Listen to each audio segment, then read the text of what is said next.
Some of the content in this podcast does not belong to me and is displayed for entertainment purposes.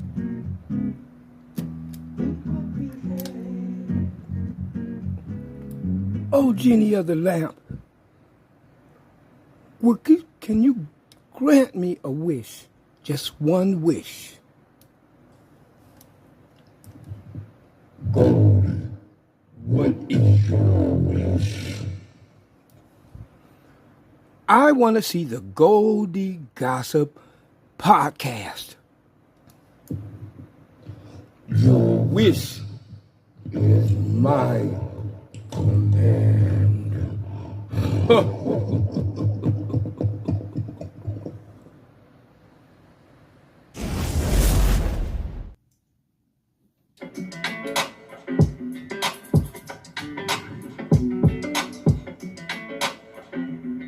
Hey, when it come to you, pistol like buzz, issue with trust. Won't let no one get a piece of your love. Yeah, base it on loyalty, base it on rust. I ain't the picture perfect type, but I'm making it up. You say you want a bad flip it, I can't get enough. I'm rich and love, but when I'm with you, I'm richer. It's forbidden fruit on apple juice, can I sip on the cup? Mix it with some 1942 and I'm beating girl, you chosen. Get up when you bust wide open. It's the ocean, I'm just imposing that you gave it to me and just me only. Yeah, girl, you chosen. Get up when you bust wide open. It's the ocean, I'm just imposing that you gave it to me and just me only. Girl, you chosen. Sound is Indian, no, you can't bring no phones in. We walk in and like, what's all the commotion? No, he can't step a foot in here if we don't know him. Treat you special, girl, I hit you with the roses. Can't stand your boyfriend, he too controlling. You get along better with me. Get up when you bust wide open. Girl, you chosen. Get up when you bust wide open. It's the ocean, I'm just imposing that you give it to me and just me only. Yeah, girl, you chosen. Get up when you bust wide open. It's the ocean, I'm just imposing that you give it to me and just me only. What up? Yeah, brand new rollie. Ladies and gentlemen, kings and queens, welcome to the 206th edition of the Goldie Gossip podcast. It's your boy Goldie Himalaya and my co-host Rudy. Ain't cheap when I like what I see. Get up when you bust wide open. And with that being said, guys, you know the drill. Let's do the flip. Get up when you bust wide open.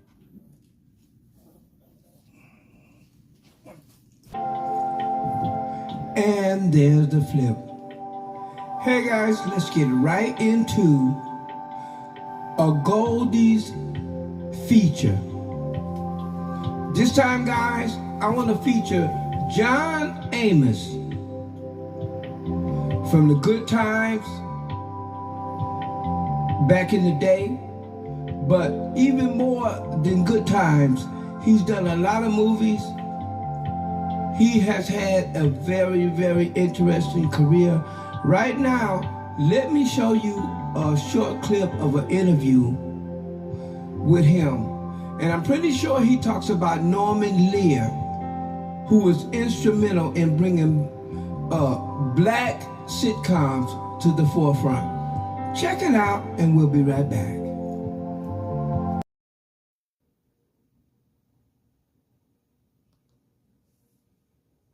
My agent got a call and said Norman Lear is producing a new show called Good Times, and they'd like to see you. I said, what do you mean they'd like to see me? They said, well, they'd like you to come in and read with Miss Roll. It's going to be her show. That would be Esther Roll, the late Esther Roll, an incredible actress and a wonderful person. Said they'd like you to come in and read with Miss Roll. So I said, sure.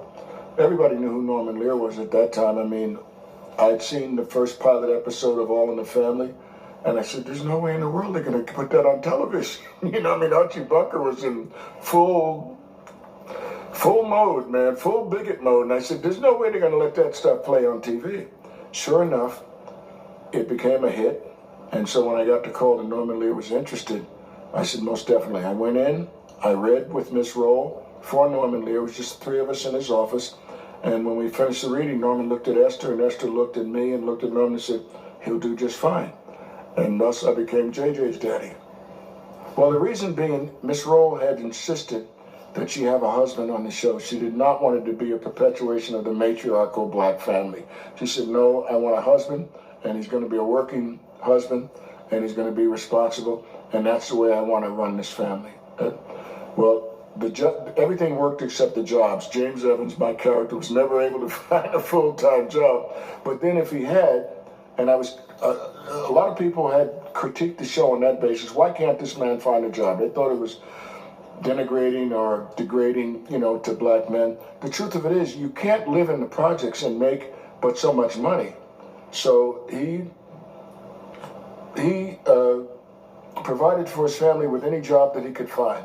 Handyman, whatever he had to do, and along with whatever meager pittance that Esther could generate, or that the kids could generate by jobs that kids do, but we managed to survive. And America loved that show.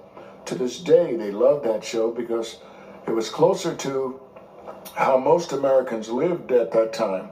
And I would say in these economic times, most Americans are still doing whatever they have to do to survive with underwater mortgages, etc. So it worked out all right. Back to the show. So that was a short clip of John Amos, JJ's daddy. I'll bust you up, boy. Yeah, I love John Amos. And let's get into the next feature. Let me check my notes.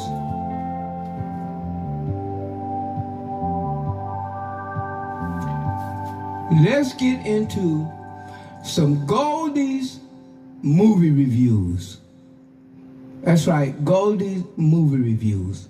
This time, I want to feature a soldier's story. A soldier story. There's Denzel Washington, there's Artie Evans, and a whole host of what's his name?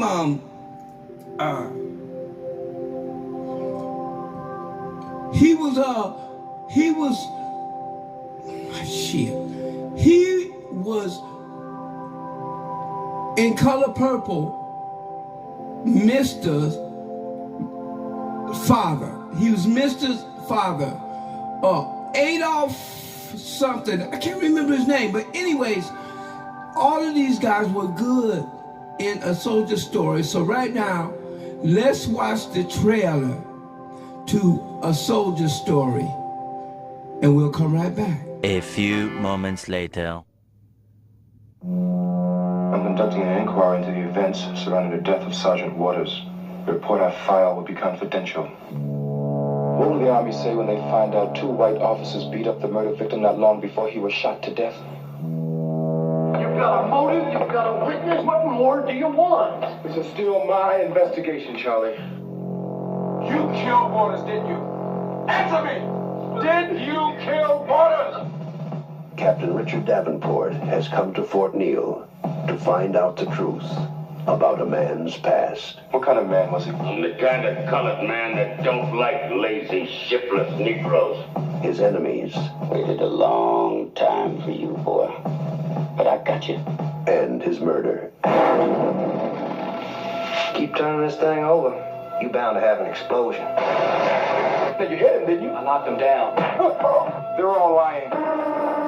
Prove it. Then you shot him. He was alive when we left. Who gave you the right to judge?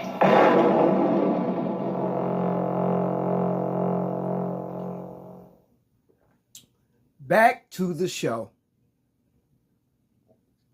So that was a clip of A Soldier's Story. I'm pretty sure you guys have seen it before, but nevertheless, go on YouTube and watch A Soldier's Story. It's a classic. Now, let's get right into another another true Detroit story. So I'm gonna take you back. I gotta take you way back to the 70s. No, the 60s. It's my 13th birthday. Now my mom had a brother by the name of Buddy. I don't remember Buddy's last name, and his wife was named Ruth. The only brother that my mom had. Uncle Buddy was really, really short, really, really dark, bow-legged, but he still looked like my mom. But anyways, him and Ruth is past the statute of limitation, so, you know, I can't get in no trouble. Him and Ruth did a robbery and was on the run from the FBI for 7 years. FBI was trying to catch him, trying their best to catch him, but they couldn't catch him, and they stayed on the lam for 7 years. So after the statute of limitation passed, later on, Uncle Buddy died. He died. And on my 13th birthday was his funeral. Since it was my birthday, I went to the barber shop. I had my hair laid. I had an all-white suit, white shirt, white tie, and white socks and shoes. And when I say white socks, I don't mean white cotton socks. Back in the day, where's it at? Back in the day, players wore thick and thins. They're called thick and thins. What did I do with it? It's right here somewhere. Hold up. What's that? Damn. Hold up. I'm going to find this. All right, guys. I found what I was looking for. These are called thick and thins. They're very sheer. You can get them all thin, or you get them in thick and thins. This is it.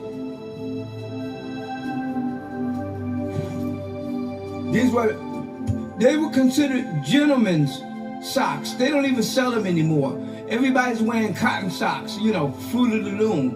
But anyway, these are socks from the past, from the 70s, thick and thins.